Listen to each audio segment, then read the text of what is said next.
Welcome to The Explainer. We've got an absolute geopolitical earthquake to break down today. On April 28, 2026, with zero leaks and absolutely no advance warning to headquarters in Vienna, the United Arab Emirates just completely upended the 60-year-old OPEC cartel. After 59 years of membership, the third largest producer in the entire organization just walked out the door. And just like that, they ended the most important multilateral cartel arrangement of the past century. But before we go any further, I want you to lock this number in your head. $110. That is exactly where Brent crude's price per barrel was sitting on the morning the UAE announced its massive exit. Now, what's truly mind-blowing about that $110 price tag is what didn't happen next. There was absolutely no market panic. None. And that leads us straight into this massive paradox. OPEC just lost its third largest producer overnight. So why didn't global gas prices just crash? Think about it. In literally any other decade, a major player suddenly ditching the cartel would have tanked the global market inside of an hour. Yet the market didn't even flinch. To figure out why, we have to pull back the curtain on the massive geopolitical storm surrounding this entire decision. Okay, Section 1. The Strait of Hormuz Crisis. Why physical reality is beating legal freedom. The real reason prices haven't completely collapsed is that a staggering 20% of the world's seaborne oil is currently just trapped. A 60-day conflict has functionally closed down the Strait of Hormuz. To put that into perspective, shipments nosedived from over 20 million barrels a day in February to just 3.8 million in April. We are looking at the largest single-month disruption in the history of oil. And honestly, this brilliantly highlights the UAE's exact dilemma right now. Under strict OPEC rules, they were legally capped at pumping 3.2 million barrels a day. But their actual physical capacity, it's closer to 4.7 million. So for years, they've had roughly 1.5 million barrels just sitting there, completely idle. By leaving OPEC, they're now legally free to sell that extra oil. But because the Strait of Hormuz is under this absolute iron grip, they physically can't ship it out yet. That crazy gap between having the legal freedom to sell and the physical reality of a blocked strait, that's the whole story of the next 18 months. Moving on to Section 2. A 60-year alliance dies. The cracks in the GCC duumvirate. For decades, the Saudi-Emirati partnership was basically the gravitational force holding all of OPEC together. From presenting a totally unified front during the 1973 oil embargo to navigating the shale crash of the 2010s. When the Saudis needed cuts, the UAE cut. They were a team. But the immediate fallout of this sudden, silent breakup is just staggering to look at. With the UAE out of the picture, OPEC's combined market share of global oil supply just plummeted below 30%. That is the first time that's happened since 1971. Without the UAE acting as a swing producer, OPEC is now kind of just a shadow of its former self, mostly reduced to Saudi Arabia and a handful of much smaller, politically constrained nations. So how did things get this bad? Well, if we look back, we can actually trace this hidden 15-year slow-motion death of their alliance. It really started back in 2015 with the Yemen intervention, where both sides awkwardly ended up backing opposing factions. Then it got worse during a super tense OPEC quota revolt in 2021, and again during the 2023 Sudan proxy war. But the final straw? That was March 2026. Early in the war, when Iranian drones actually hit Abu Dhabi's industrial zones, the UAE fully expected Saudi air defense to step up. Instead, they got absolute radio silence from Riyadh. And worse, while the UAE was forced to manage a war economy totally alone, the Saudis were actually busy lobbying inside OPEC to keep production cuts in place. That effectively blocked the UAE from pumping the extra oil it desperately needed to make up for the shipping disruptions.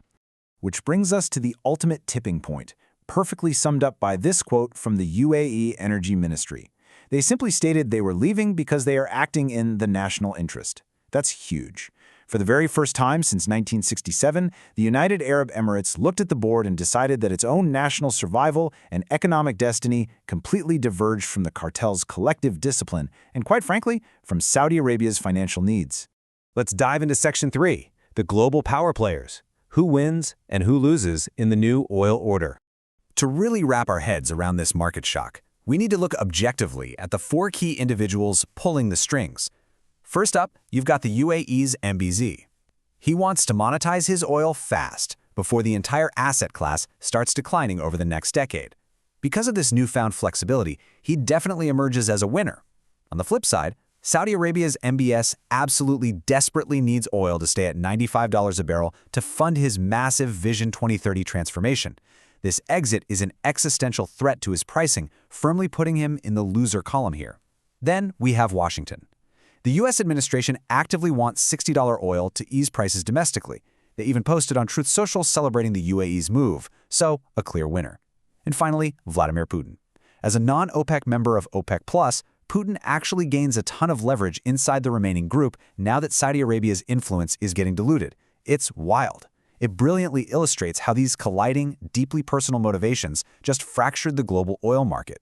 But look, the fallout isn't just economic. It is heavily, dangerously military. The integrated UAE-Saudi defense system, which has literally been the spine of Gulf security aimed at Iran for 30 years, is officially broken.